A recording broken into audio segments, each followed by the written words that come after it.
Hello and welcome to San Diego Sports Junkies, a show for fans by the fans. I'm with Justin Smead. I am Josh Taylor. We'll be going through all kinds of Charger news. We've been off for about 2 weeks. Hope you guys had a wonderful Christmas. Happy New Year. I know we did. I know I did. I got engaged over the Christmas holidays. Woo! So That a boy. Tying the knot. Knuck it up, baby. Unfortunately, we don't have Booga tonight. He's MIA, but he'll be back with us next week. It's time to let your voice be heard. We're going to be talking a lot of Chargers, kind of going over the season, talking about our head coach and GM being let go and the opportunities that come there. And obviously, we're going to be touching on the Aztecs, but let's jump right into it. Chargers season ends with a 24-21 win over the Raiders, which, I don't care how bad the season. If we went 2-15, or I just hope the 2 wins are against the Raiders. Yes. And they follow that up with firing Norv and AJ, which came 2 years too late. 4 years too late. But in general, year in review, the Chargers finished 7-9.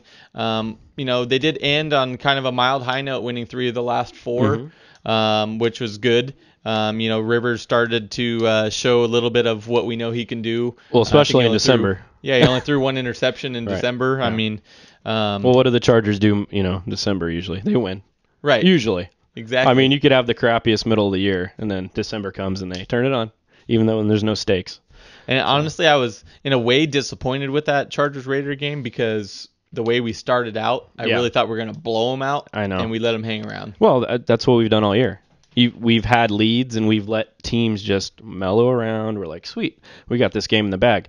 Here comes the fourth quarter. We're only up 3, and we lose the ball game. So, that's been the story of the year. And, frankly, for me, my neighbors were rejoicing in the street when Norv and AJ were fired. I went out there with them. I celebrated with a bottle of champagne as if we had won the Super Bowl. Did you pull the Frank the Tank? Did you go streaking? I didn't go streaking through the quad or the gymnasium. But we were a lot of people that I've talked to very, very obviously very happy that those 2 are gone. We can start a new chapter in Charger football now, and we can definitely move forward and look forward to something. Because if we keep going with this trend, we know what's going to happen. We know the ending of the story. So. Right. There was some bright spots throughout the year this year. Gates breaking Lance Alworth's touchdown record with his 82nd that he got against the Jets. That's huge. That's awesome. Good for him. He's had 2 really good quarterbacks between Brees and Philip Rivers throwing him the ball. He's been very fortunate to have some great passers behind him. But, it's always nice to see, like when LT broke the touchdown record and they were, gave you goosebumps. They put him up on his shoulders and he's holding up the number 1. And it was a big deal. It was a huge deal. Huge deal. And that's why we as fans want so badly for them to get to the promised land, so badly for them to win a championship, because these guys put in a lot of hard work, a lot of effort. They play through a lot of injuries, and so when things like this happen, it's definitely feels good in the heart. Oh yeah, no, it's special. Even though the season was pretty much a loss, when you see Gates. And just if you've been a Charger fan for years, you've watched him grow as a player over these years, and you've watched him dominate teams. He can single-handedly take over a game, and to see him do that and to be Lance Alworth's record, and Lance Alworth is a staple in Charger history, and that's a huge deal. I'm so happy for him, and it just gives you a little more to look forward to. Hopefully we have Gates around another couple years, and we can watch him even just add to that record. Absolutely. And as bad as Rivers has been all year, and a lot of people have complained about it, but I think Justin and I are on the same page. We think a lot of it has to do with the offensive line. Right. We know the talent that Rivers has, and he's shown that the last 5 seasons he's thrown for over 3,500 yards. That's a team record. We had Dan Fouts, just in case you guys don't know, and he was a great passer and put up plenty of records himself. We had Drew Brees here too. Hall of Famer. And Drew Brees, throws up some big numbers. So, 5 straight seasons over 3,500 yards is nothing to sneeze at. This year he finished throwing for 3,606 yards, 26 touchdowns, and 15 interceptions. Of those touchdowns, Rivers with his sixth touchdown. He had 5 straight seasons with 25 or more, putting him in elite company with the names of Peyton Manning, Brett Favre, Drew Brees, Aaron Rodgers, Dan Marino. I mean, as much bad as there happened this year, he really did put some good statistical numbers up, even with a bad offensive line. And he's always done that, even though you got that crazy 15 picks on the other side, and that's decreased from last year. Let's mind you that it was 20 last year. Absolutely. 15's obviously a little too high. We know that. Last year was a fluke. I thought 20 was just crazy. 15's a little high. But for me, I guess the new question is for Phillip Rivers going forward, when do we start discussing him in the Hall of Fame category? I know it's not yet. We can't. But you've just named a bunch of things that are very impressive. And I'd say in a couple years, he's got to have some serious consideration for being a Hall of Fame quarterback. Yes, he's got to have some serious consideration, but here's the thing, too, is a lot of that is judged on your peers. Yeah. And he's got some pretty good competition going on right now with, I hate to say it, but Eli Manning and Peyton Manning and Drew Brees and Aaron Rodgers and but you know what all those guys have in common? Longevity, but I think too, durable. It's getting back to the playoffs, putting your name back up there as one of the elite quarterbacks. That's the key. He needs to regain that. Yes. He had it. Yeah, you make your name. You make your name in the playoffs. Right. You do. He was in that elite quarterback conversation. He's not so over much the anymore. Last 2 years. Right. He has not been. And a lot of that has to do with the players that have been put around him. Right. He hasn't had help. The players that we get rid of Sproles, we get rid of Vincent Jackson, we get rid of Loneal. Right. Our offensive line's dismantled. Right. There's a lot of really key contributors to the offense that are not around him anymore. And I hate to say it, but I think our defensive side of the ball is improving and our offense is regressing. The defense has totally surpassed the offense to me.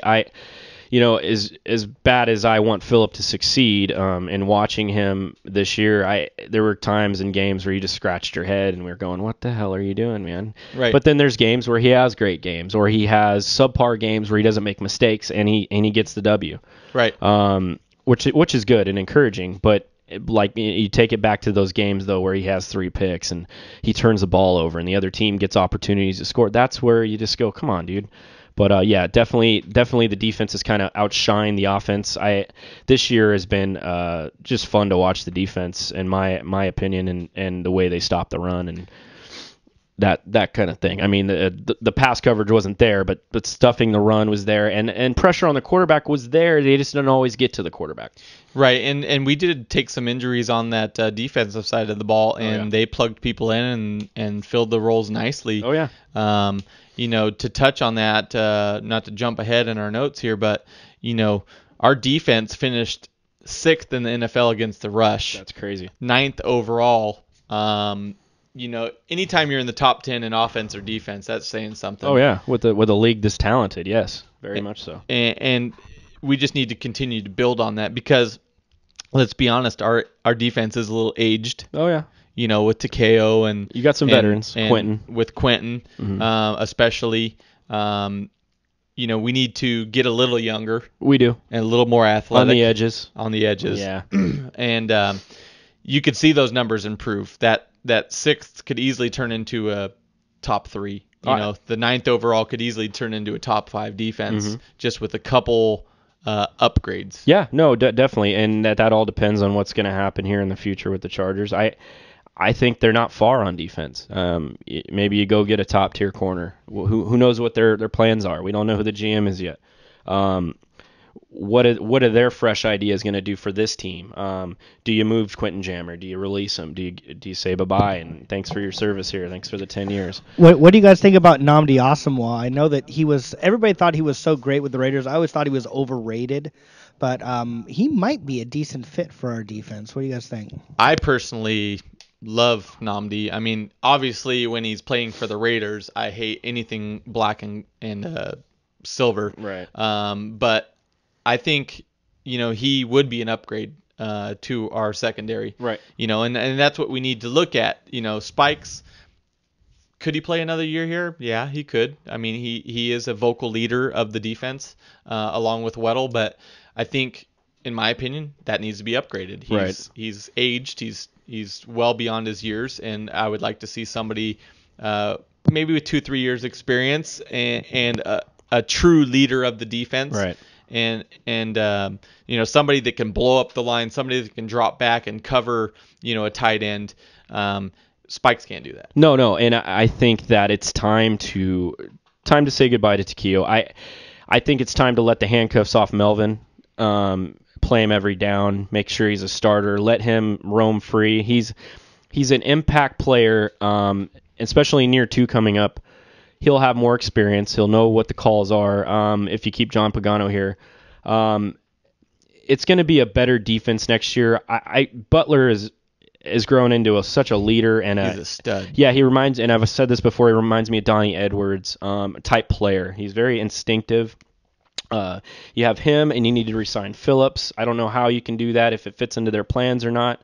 But those 3 core guys, I mean, that's pretty good stuff right there. I mean, what about Corey Leggett from year 1 to year 2? Incredible improvement. Incredible. And I'm hoping to see the same thing from Melvin Ingram. Incredible improvement, and I totally agree with you. Statistically, had a great year. I think he was second on our team in sacks behind Sean Phillips. But those guys, Weddle and Butler and Phillips and Cam Thomas too. Cam Thomas had a great year. He was almost going to get cut in the preseason. Yeah, and keep in mind, you guys, we were 6th against the run, 9th overall. Mm-hmm. And our defense was on the field a lot. Right. The offense was turning the ball over. They were tired. They were on a lot, and they still were able to stay as a top 10 defense. Yeah, they were tired, man. Imagine if our offense pulls the load that we know they can, how much better our defense could be. Right. And I'm not going to knock AJ Smith anymore because he's gone. But I mean, see ya. Yeah, see you later, dude. But he actually did an okay job of bringing in guys on the defense side of the ball. Abreu Franklin played out of his mind this year. He pushed the pocket as well as I've seen since Jamal Williams has been here. Corey Leggett played out of his mind for a second-year player. I thought he improved vastly. Kid with high expectations from year 1. We were like, okay, well, what is he going to offer? They were calling him a bit of a bust. They were already, but that's just you're jumping to that. You're just because we are used to it here. Right. When you see the Larry Englishes of the world and the Buster Davises of the world, you immediately go, oh, he didn't do anything in year 1. Get rid of this guy. But he's steadily improving. Larry English won't be here next year.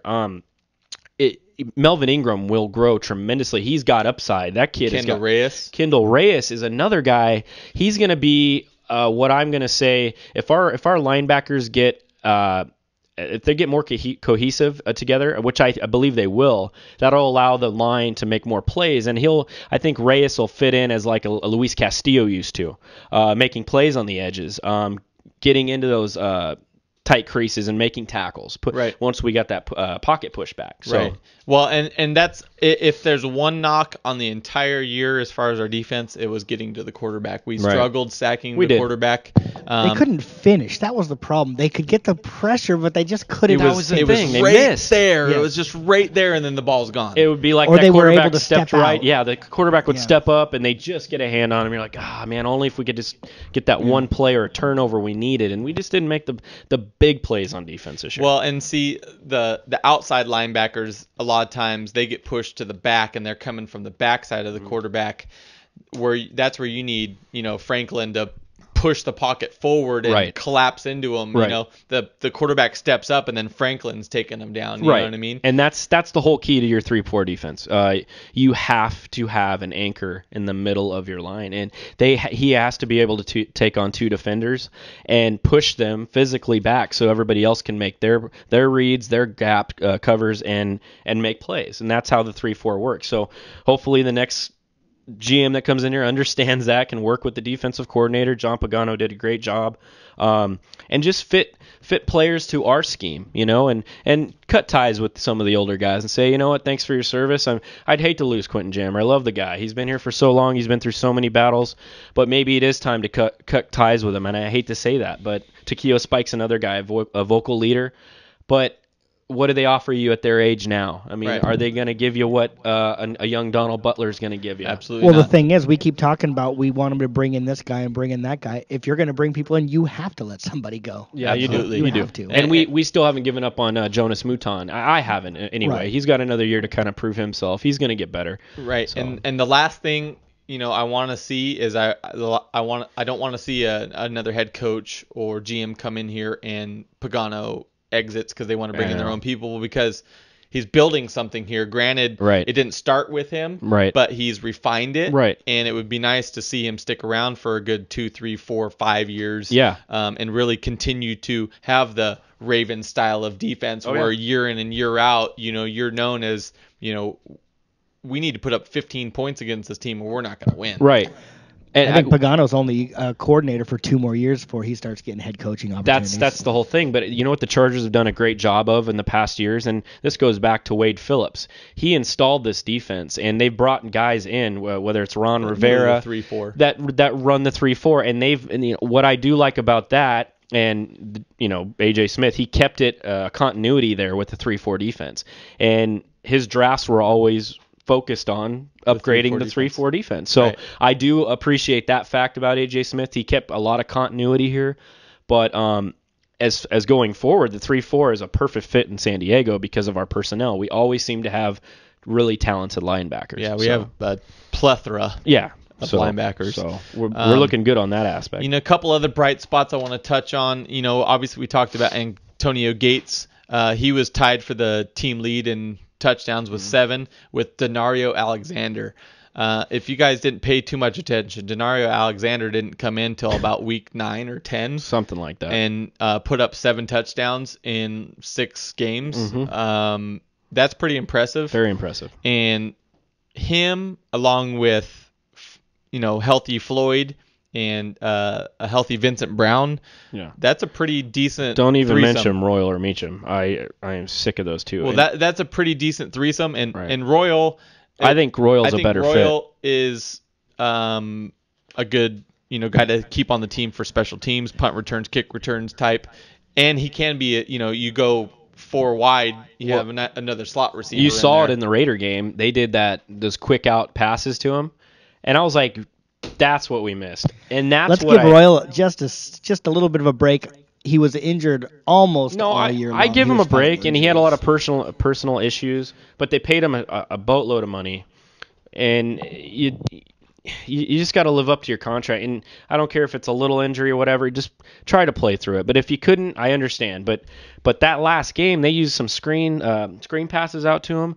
And that's what we were missing. That's what we've been talking about all year long. And those are the kinds of things we can do with Vincent Brown, too. Right. And to have those two either line up in the slot or the edge to get those quick outs and some blocking over there for him, it gives you a quick 6 yards, and then the run game doesn't have to be so spectacular because damn well Ryan Mathews is going to break his pinky on the next play, so you won't have a run game. Well, and Phillip Rivers loves Vincent Brown. And not just for a slot play. He loves him because he's big, he's athletic, he goes up for the ball. Oh, yeah. 30, 40 yards down the field. He fights for the ball, and we've kind of lacked that since we've lost Vincent Jackson. Danario Alexander, to a point, was physical, but I think his size just in general was an advantage. Right. Floyd...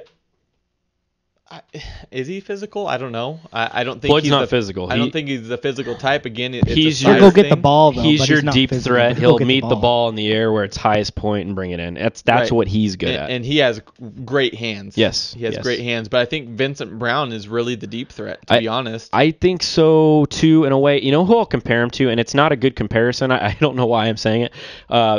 I compare him to Larry Fitzgerald, but not his size or his bulkiness. I compare him on catching ability. If you watch Vincent Brown, he makes these crazy circus catches, and he flexes, and that's what you see when Fitzgerald goes up. He makes these crazy acrobatic catches that you're like, oh my God.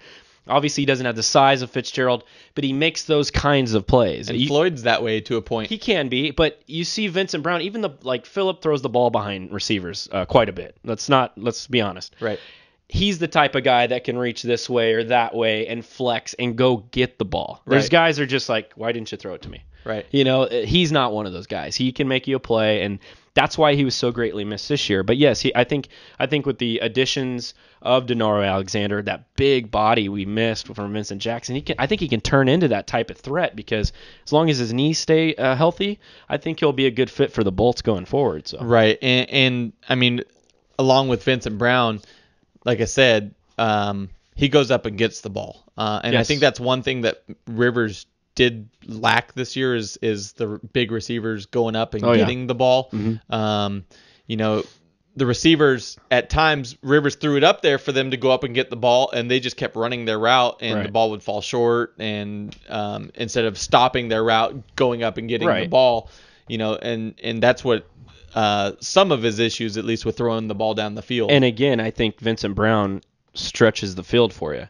And if we remember how he got injured, he caught a deep bomb from clipboard for Jesus. A touchdown. Yes, and broke his ankle. But he beat his man. Right. Just flat out beat his guy.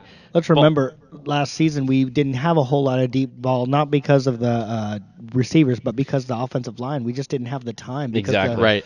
Our vertical game was non-existent. He couldn't wind up and season. throw the damn thing. Yeah. So, yeah, I don't know. So, just want to get down to, what we want to talk about. First off, congratulations to Eric Weddle. He was voted the team MVP and much deserved. The guy's been the heart and soul of our defense for the last couple of years, and I think really got snubbed when it comes to the Pro Bowl, to be honest. Should have had at least one guy. I'm just wondering how the Chargers don't have one guy and the Chiefs get five. I mean, the Chiefs were horrible. The Chargers weren't great, but the Chiefs were horrible. They were terrible. And how do they get five guys in the Pro Bowl? Yeah. That's why sometimes I think the fans shouldn't have a say, because obviously the Chiefs fans came out and voted and the Chargers fans didn't. Yeah, or the fan vote should be a lower percentage, like a 20%, impact on it, because I think head coaches and players should make that call, because they're the ones playing against these other players. Right. But that's all scrutinized too. So what's the fair way to do it? Get rid of the Pro Bowl. I hate the Pro Bowl altogether. I can't stand watching a game in Honolulu with 5 people in the stands and they're running around half-ass, and the guys aren't even blocking. There's no defense. There's nothing. They don't rush the quarterback. There's nothing. It's a total offensive game. The only guys playing are the corners and the wide receivers. They pretty much face off against each other, and if you beat them, you beat them. It's just stupid. Right. So let's get down to business. Business. Norv Turner and AJ Smith, sayonara. See you, dudes. They were obviously let go on, was it Black Monday? Yeah, I drove them to the airport. Did you? I had their luggage in my truck, and I was nice to them. Yeah. I bought them coffee. It was raining that day, but I had to ran them over. Yeah, me and AJ didn't get along in the car ride there, but it's just over stuff that I disagreed with during the season, so he's pissed off Puerto Rican. So I'm pretty sure. Yeah. No, but you know what? I'm happy to see him go. I'm extremely happy to see him go. And some of the names that they're throwing around as far as replacements, possible GMs, they've really got it narrowed down to 2, unless there's some dark horses that we don't know about.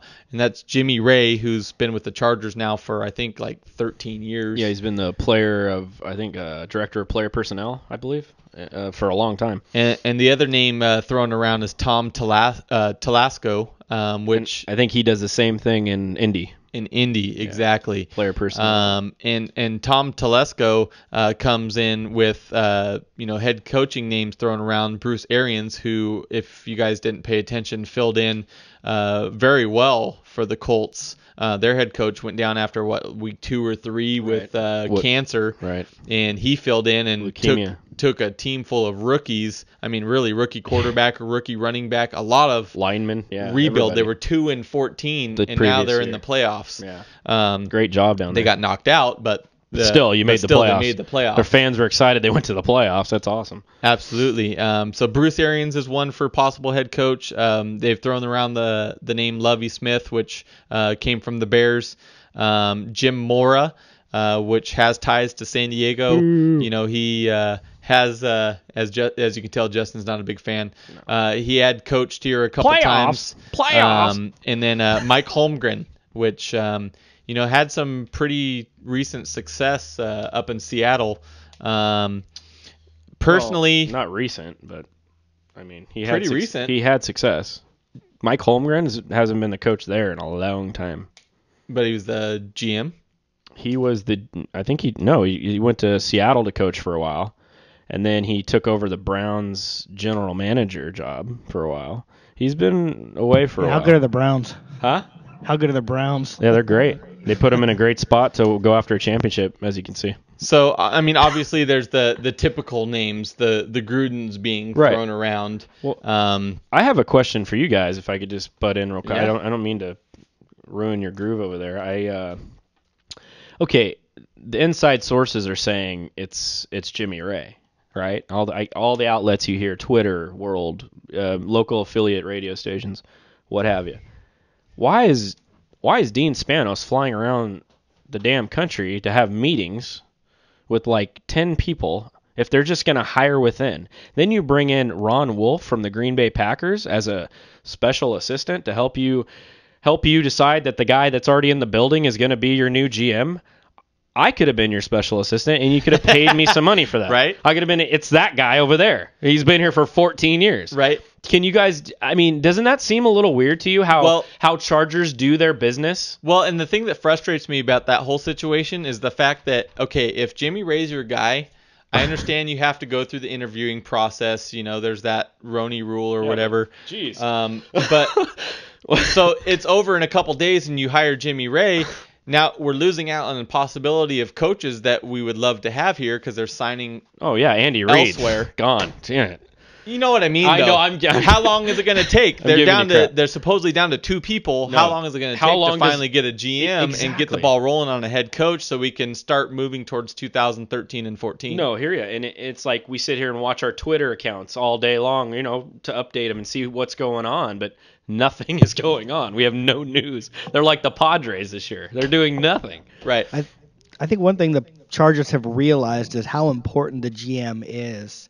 And I think that them going around, I think he's just trying to cover all his bases. He might have his mind made up, almost. But he needs to go talk to these other guys. Maybe somebody make him look at something a different way. I don't really have a problem with it. He's got Jimmy Raye there. He's not going anywhere. Right. So he says, this is the guy that I want. However, let's talk to this guy. It's not a bad thing to bring in as many people and as many different opinions as possible. Definitely. I think it's a good idea. It's a good idea. But I think what they should have done. Okay, we know that Norv Turner wasn't going to go anywhere. We had no one else to call offensive plays. Right. If you knew AJ was out the door, you should have got him out the door, 5 weeks ago and started your GM process then. And that way, when the season ends, yeah, I mean, they're not going to GMs and stuff. You're not going to be able to interview during the season. But I get what you're saying. It just always seems like they have the weird approach to going about business. It's not the fact that there's no GMs out there or they're all being taken. And I think what Jason is saying has a lot of validity to it, because it's like you have to go cover your bases. You do. And I understand you got to go take a private jet and you got to talk to these guys. I get it. But what's the point of hiring a special assistant and this and that and going through the rigmarole? And you're like, okay, well, just come up with somebody. Just hire him. I know Ron Wolf used to be a GM. I just don't. I guess I just don't understand the way of Dean's thinking process. And maybe it is that. Maybe he does want to cover his ass and he wants to talk to a lot of different guys. See what maybe some guy does knock his socks off and he goes, man, that's my guy. But if you already have it in your mind and everybody's saying it's Jimmy Raye, and the other candidate's just there to be a candidate, Tom Telesco, then let's just make the decision now and let's get a damn coach in here before the one we are eyeing is gone, because Bruce Arians has already started, I think today, doing interviews. So and he's interviewing with the Eagles tomorrow. Right. Now, as badly as I'd like them to just interview John Gruden, just to interview him, right, and have sources say they're interviewing, it would be great. I mean, why don't you just interview him? Have some of these guys, you try to go after Bill Cowher and see what he's thinking. Does he want to come back? I know that's weird and that's talked about, but what about some of these guys that are just sitting on the sidelines going, hey, I've been out of a game a little while. I know they're the retread type, but why not? Why not cover your ass in all those aspects then and talk to them all? That, and what if the other coaches are sitting on the sidelines, like you say, and they're thinking, okay, well, they're obviously not going to hire a head coach till they get a GM. Right. I'm not going to sit here on the sidelines and wait. Ultimately, the Chargers have one of the best opportunities for a head coach and or GM. Right. It's a prime spot. You know, the team arguably is playoff ready. They can be, yeah, with a few tweaks here and there, but we pretty much have all the talent to be a playoff team. Yes. So the potential's there. For the head coach coming in, they pretty much already have the mold. Well, most coaches don't. Put it this way: most coaches don't have a franchise quarterback when they're coming into a new situation. Just like you're saying. Usually it's a here's a rookie, or it's okay. Here's the draft. Here's your 3 options to choose from, and I know all 3 of them suck because it's not a good draft year. But if they're gonna go, hey, you can have your choice between Brady Quinn, Matt Castle, and Phillip Rivers. You're gonna take Phillip Rivers. But my thing is, like you said, as far as you got all these head coaches sitting around, these guys are going to say, okay, well, obviously they won't make up their mind, and I need a job, so I'm going to just go coach here. No, you're right. You hit it on. I mean, it's just a finicky process, I think, and I don't know. I don't really know who the right fit is, really. I mean, who's the right fit? Do we know? Do we have any? If John Gruden came out and said to the Chargers, hey, I really like San Diego. I think you guys got something good going on here. I'd like to build on this franchise. Would you not consider it and give it a look, if you're Dean Spanos? I don't know. I just think if you're going to make a splash and you want some enthusiasm in this community to go back and buy season tickets, make a splash. Do something good. And I think that's probably the only name out there that would instantaneously drive the fans, in a positive direction, is with Gruden coming here. Just for some reason, I mean, statistically, he was like a .540 winning percentage, as a head coach. But he's been to the Super Bowl twice? Twice, with Tampa and Oakland. Once? Was it just with Tampa Bay? I don't think he went with Oakland. I thought he had Rich Gannon in the Super Bowl. No, I'm sorry. He beat Rich Gannon. Sorry, no, wasn't he the coach when the Tuck rule was in play? I think he was the coach of the Patriots when they lost in the AFC title game. When the Raiders lost. Yes. Yeah. But either way, he's been there, and that's why most people, say, he's already been there. He knows how to get there. He can do it again, and John Gruden is a big name. So if you want the fans to get instantly excited it's going to be John Gruden. Right. Now, he hasn't come out and said he's looking for a coaching position. There's rumors everywhere, but those same rumors were here last year, and they were here the year before, and these guys get paid good money to sit behind a desk like Justin and I are doing it for free. Right. I don't know. That would be a tough choice. I can sit behind a desk in my, air conditioning or millions heated of dollars office making millions and not having to deal with the stress. And he gets paid handsomely by ESPN. Absolutely. But, I mean, as far as the names that are being thrown around, I mean, Tom Telesco and Bruce Arians make sense because they've worked together and they've done something positive in Indy. And they have a tie to Pagano. So that works. But other than that, I mean, makes sense? Jimmy Raye, he's been with the Chargers for 13 years. Obviously, he knows how things work. He has experience, don't get me wrong, but he's never been a GM before, so that would be a whole new, maybe he's made.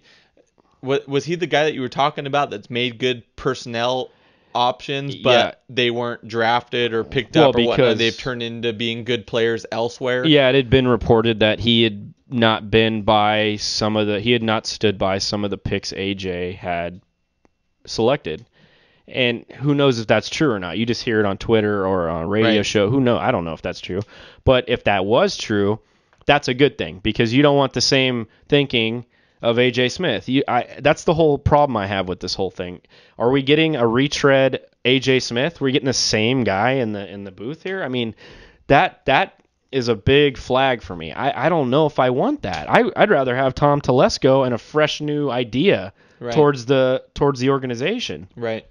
Not to dog on Jimmy Raye. I'm sure he's a great guy and he's probably put in his time to where, hey, I am a GM candidate, but if you notice around the league, nobody's talking about Jimmy Raye as one of their candidates. Right. And that's alarming too. Right. So is it just a good you would fit think because people would be interviewing him or wanting to interview him? So is it a good fit because Dean thinks it's a good fit and it's comfortable to him because he doesn't like confrontation? Right. So I'll just promote the guy within. So. But that's why they hired, what's his face from Green Bay to fill that, Wolfie. To try to help out with that signing. Yeah. Okay, so of the 4 head coaches, 1 through 4, how do you rank them as far as Bruce Arians, Lovie Smith, Jim Mora, Mike Holmgren at this point? For those 3, I'd have to rank Bruce Arians number 1 for me because he's a fresh start. Number 2, I don't know why, I just like Mike Holmgren. He's got that scowl look on his face. He gets pissed off at players. He holds players accountable.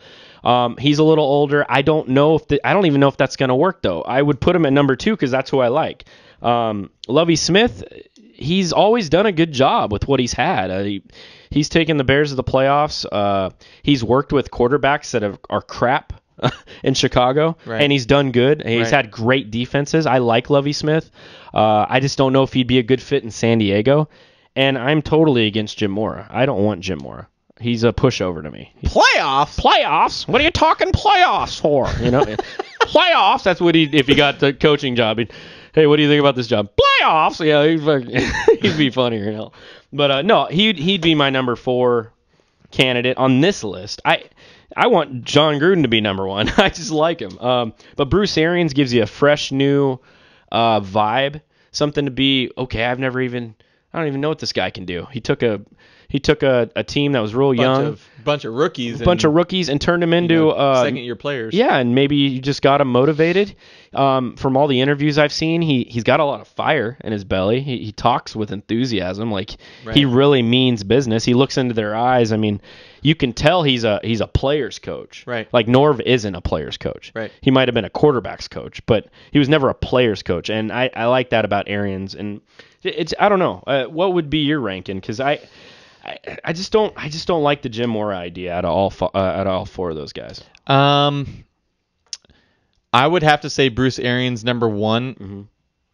I personally think, other than John Gruden, Lovie Smith would be my number 2. And again, it has to come with that fire, like you said. I just think when I watch the Bears games in the past, he's got some fire, some passion, and that's what I'm looking for in a coach. Yeah. I'm tired of seeing, put out my face with a fork Norv with his lack of expressions and. I want to see somebody with a little more fire in their belly. Enthusiasm.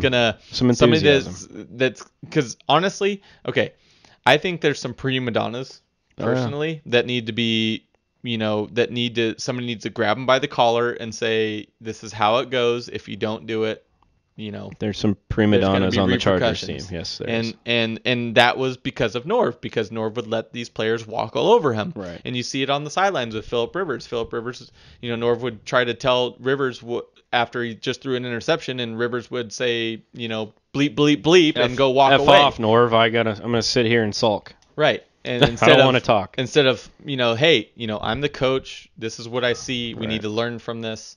I would just like to see somebody with a little more fire and passion. I agree, and that's why I like Bruce Arians. His desire seems to be there. What do you think, Jay? What would you rank those 4? I like Bruce Arians, and I don't like any of the other 3 that you guys talked about. To be honest with you, I want some new, fresh. I want a new first-time head coach. I don't want to retread. I mean, really, guys, who would want Jim Mora? He took UCLA to the Holiday Bowl, and they got spanked by Baylor. God, that's who I want to be on my team. You couldn't even get UCLA, the Bruins, up for a Holiday Bowl. You know what? I hope we hire Jim Mora just so I can see this anger. Oh, he's the douchebag of the week immediately. And then I'm getting out my Fire Jim shirts, not the Fire Norv shirts, Fire Mora. Nice. And the playoffs quotes. Playoffs, It just doesn't work. I don't think it'll work here with Jim Mora. I like him. He's a nice guy, but nice guys finish last. Okay? Good. I'm all right. You ready for some Aztecs? Aztecs? Yes, I've been ready for Aztecs. Do you believe? I believe. So, Aztecs, you guys, 16th in the nation, been consistently ranked for, I want to say, in the 25, 26 weeks. Yeah. They've been ranked in the top 25. Right. They finished the non-conference schedule 12-2. Had some great matchups with their non-conference schedule, starting off obviously against Syracuse on the Battle of the Midway. Right. Which we would have liked to see on more of an indoor floor and really get to see what we could match up against Syracuse. Right. Going into UCLA and winning at the Wooden Classic, which I thought was awesome, but you being there, it was just probably was at a total different level. Yeah, it was cool. I can't describe it more than being just awesome. Just the fan support, Aztec community was there. It was 4-to-1 Aztec fans ratio. I mean, it was nuts. So great time there. So and then we go into the Hawaiian Airline Diamond Head Classic and go all the way to the finals just to lose on a defensive play at the end to number 3 Arizona in the championship game, which I had to eat my words on that one. That was tough. I was arguing with a lot of people on Twitter, a lot of AU fans, and I love your guys' chant at AU. AU. That's all you guys say. Can you? Sorry, for you AU fans watching. AU. You guys. Hey, come over here. You. Hey, you. No, like in their games they go U of A, and I'm like, dude, really, guys, something else now. Wildcats. Just say something. Like it's really bad. But no, I had to eat my words for that game. I was talking a lot of crap. I like to talk some smack. I like to get into it with the other fans. I really thought we were gonna win that ball game, and you like to get under people's skin. I never knew that about you. No way, dude. Not me. Well, when it comes to sports, I do. Nothing personal. I don't try to get personal with anybody. If it's your team, I try to get a little personal. But the way the Aztecs have showed up in big games, to me, I thought they'd win that game, but came up a little short. Very proud of the way they played in the second half. The first half was an absolute mess. I thought we shot the ball well in the second half.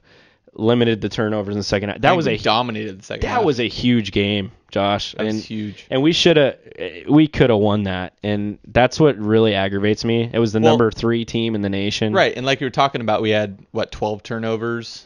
Jamal Franklin had 0 points, and we go into half only down 2. I told Tiffany, I said, we're going to win this game. There's no way we play another half like that. We're going to come out and completely dominate these guys. Your best players blanked in the first half. Right. And you're still only down by 2. We came out and we're on like a 16-4 run, right. And we're up by 9. Right. And I'm like, oh my God, this is amazing. Yeah, and I'm not gonna get into the refs and the calls. There were some calls that towards the end of the game I was a little suspect. a little upset about. Some charges that should have been had by the refs should have called. And if you've watched any of the Pac-12 games this year and Arizona play, I don't know if you've heard about some of their games this year.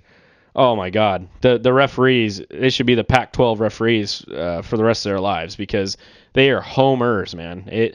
I cannot believe the calls Arizona's gotten this year. They barely squeaked by Colorado the other night to start a conference play. Guy shoots a 3-pointer for Colorado. The ball already left. It shows the ball leaving his hands before the buzzer goes off. He hits it, banks it in, wins the game, they think. They just upset the number 3 team in the nation. And the refs go to the monitor and go, no, we're going to play overtime, and then Arizona wins. Wow. It just blows my mind. But anyway, Diamond Head Classic was fun. I really enjoyed how they stepped up their game. It gives you a little preview of what they can do in the tournament against good teams. Absolutely. Arizona has been tested this year, but none like they've been tested by San Diego State. They brought it to them. They punched them in the mouth. It was like a heavyweight fight in the second half. I loved it. It was back and forth. I knew that was going to happen because, like I said, they went on a 16-4 run. Right. Got up by 9. I'm telling Tiffany, I was like, as great as this feels, Arizona's a great team. They're not ranked number 3 in the nation for no reason. Yeah. They're going to come back. Right. And they did, and it was a back and toe-to-toe. forth, back and forth. Mm-hmm. It was like watching, a heavyweight fight, just one blow after another. And I think when was it 4 minutes left, we had a 6-point lead, 7-point lead, something like that. That's when I thought we'd win. I go, we'll just put the foot on the gas here, and we'll get it to 9. We'll get it to 11. And no, it never happened. We turned the ball over. We did this. We had a foul. It was just like, man, it just couldn't close out the ball game. But I had so much confidence going into that last offensive possession. Because we've seen it. There's less than 10 seconds left. We have the ball. We've seen it before. I'm like, this is our game. Yes. And Chase Tapley runs around that corner and he goes up, and I wish he would have went strong to the basket. Yeah. But he goes up with that easy little layup, and it gets smacked off the glass, and we lose. And I'm standing there with this pillow on my head, and I'm like, you gotta be kidding. Yeah, me. the only thing I was waiting for was a whistle, like something. Give me a foul. Well, then they showed the replay, and he gets smacked on the hand. Yeah, but what do you call in that crucial moment? I mean, it's play ball, but he should have gone to the rack a little harder. I was upset. I know he's not one to dunk it. No. But like you were saying, he goes up strong, a two-handed layup. He's kind of protecting the ball more. They have to foul him if they're going to try to swat it away. In the last 3 years, as Aztec fans, it's kind of like the Chargers used to be. You would never worry about the fourth quarter because you'd always the comeback kids would come into play. Right. Last 3 years in Aztecs basketball with DJ Gay hitting big shots in conference play. Right. Chase Tapley hitting game buzzer beaters with layups like he tried to do against Arizona. Xavier Thames hitting a couple big shots last year to win ball games. There's been a lot of great fourth quarter, less than 2 minutes, 10 seconds left, that type of game where we're reassured. Right. So this year, I'm all like, every time there's 10 seconds, it makes me nervous, it makes me sweat. Sure, but I'm sitting there going, I think that we confidence got factor. Yes. Yeah, that confidence factor. And another non-conference tidbit here. We're still the king of Cali, baby. 31 straight victories over California teams, which is something to be said. I mean, they showed a statistic, and Kansas was number 2 with 10, arguably because they're on the East Coast and they don't play, a lot of West Coast teams. But that's consecutive California teams. Right, we're at 31 victories over California teams, and there's some pretty good California teams. Yeah, and that's... I mean, it sucks to say, but if we do end up going to the Big West next year, that streak will only increase because I don't see. Sucks for them. I don't see any of those teams beating us, and it's just going to continue to get better. We keep dibble dallying in the Pac-12 conference, playing USC, Cal, Stanford. I don't think we played Stanford yet. UCLA type teams. Those are the teams I want to continuously play because their RPI is so high. Right. Coach Fisher will get those types of teams. I mean, we got Kansas coming in. We go to Lawrence next year. See UCLA come here. Right, maybe a home and away with them. The scheduling part for Fish has been great as of the last 3 years. I think he's done a great job. It's only continuing to get better. So. Right. Well, you know what? You put a name for yourself, and other teams are thinking the same thing. Mm-hmm. Hey, we want to play the Aztecs because their RPI is so high. Right. You know what I mean? Because that only helps their ability to get in the top 25, to get to the dance, so on and so forth. And you have to have some of those marquee wins. So if they're thinking maybe we can knock them off. If we get San Diego State on our floor, on their home floor, they're going, well, maybe we can knock them off and get a marquee win and get our RPI a little higher. Right. So now we're heading into conference play. That starts tomorrow, actually, against Fresno State, which they're the bottom feeders right now in the Mountain West. They're 6-7 on their non-conference schedule. But from what I've seen from the Mountain West Conference, there's no such thing as a bottom feeder. And no slouches. Every game is going to be competitive, home and away. It's going to be tough, man.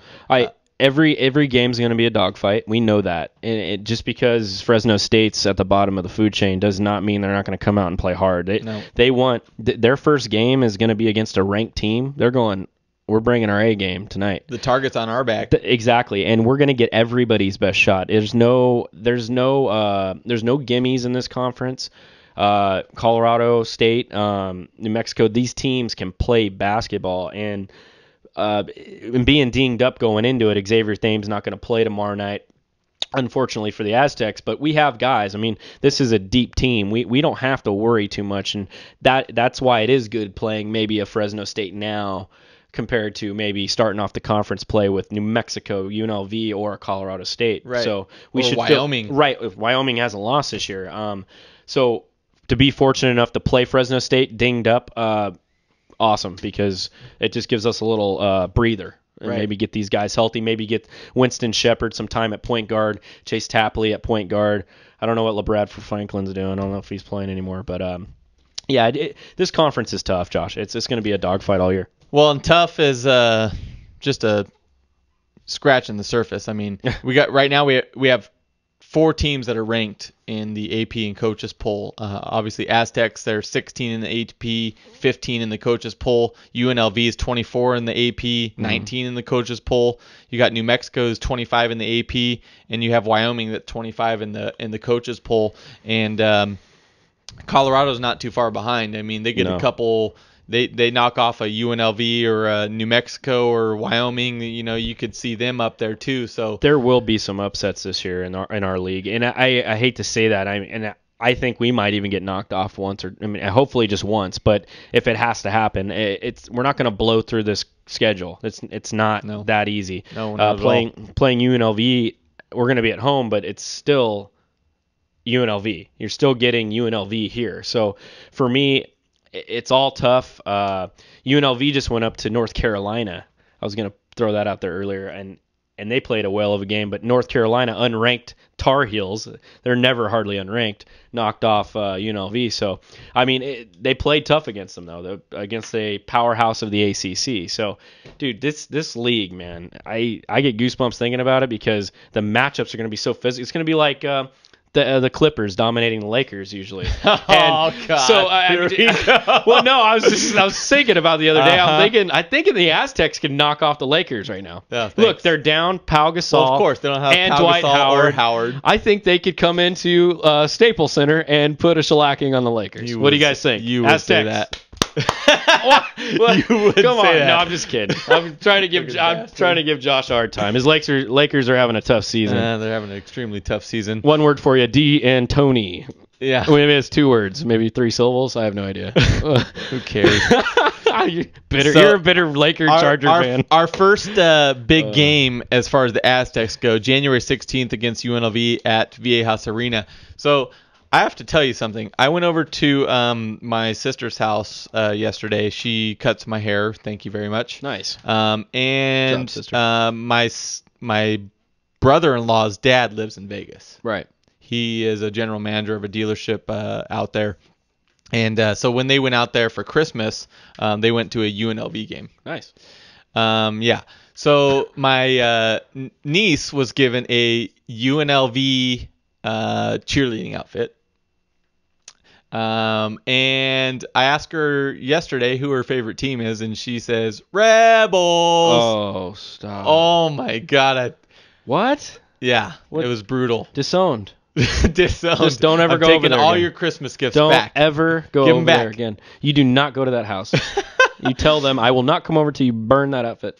But one thing Darren did say, and he is an Aztec fan, mind you, he says that we have to, in our lifetime, go watch a Aztec game in UNLV. Yeah, I've heard. This is just me. I'm weird. Pro boards guy. AztecMesa.com. I'm pubbing you guys because they're an awesome place to talk sports or Aztecs. There's people that always talk about the atmosphere there. I even go and browse on the UNLV forums too. I don't always see it. The people there say, there's times where it doesn't look full, but they say the student section is okay. I don't think it doesn't even hold a candle to the show at SDSU. The show is unbelievable. Nice shirt, by the way. The show is awesome. I just don't see Thomas and Mack as one of those arenas that wows me. They have such a big capacity in that place. It's hard to pack them all in, but that's why I like Viejas, because it's only got the 14.4 or whatever it is. 12,000. And they can pack them in like sardines and could be louder than crap, But still, to see it. If the Aztecs go to UNLV, I don't care if it's 5 years from now or 10 years from now. Well, it's probably going to be sold out. Well, me and you are going to go this year to the championship game when UNLV plays San Diego State in Vegas. And loses. Right. When San Diego State wins. UNLV loses. Of course. Okay. But that's the other thing. They get the whole conference tournament at their place. Which I'm not very fond of either. I think that should How's that fair? That should move around. I think it should too. It's not very fair at all. So anyways, for you non-Aztec fans, if you enjoy basketball, pro basketball, you guys need to follow this team. They've been very exciting for the last 5 to 6 years, and they're only getting better. Yeah, just tune in for a half. Even if you're not a big basketball guy, they're very exciting brand of basketball. They run the floor well, and they hoop, man. They dunk. They do a lot of things. You definitely should watch them. Very exciting to watch. They play tomorrow night at 8:30, I think you said it was. 8:30, yeah, it's a late game. UNLV and New Mexico starts at 8. It's going to be a flip-flopper for me. I'm going to have the remote in one hand and the nachos in the other hand. Yeah, buddy. So get home, take a nap, wake up, and it's Aztec time, baby. Aztecs. Go Aztecs! Go Aztecs! So anyways, guys, thank you for tuning in. This is San Diego Sports Junkies, a show for fans. By the fans. I'm with Justin Smead. I'm Josh Taylor, guys. We are out. See you guys next week.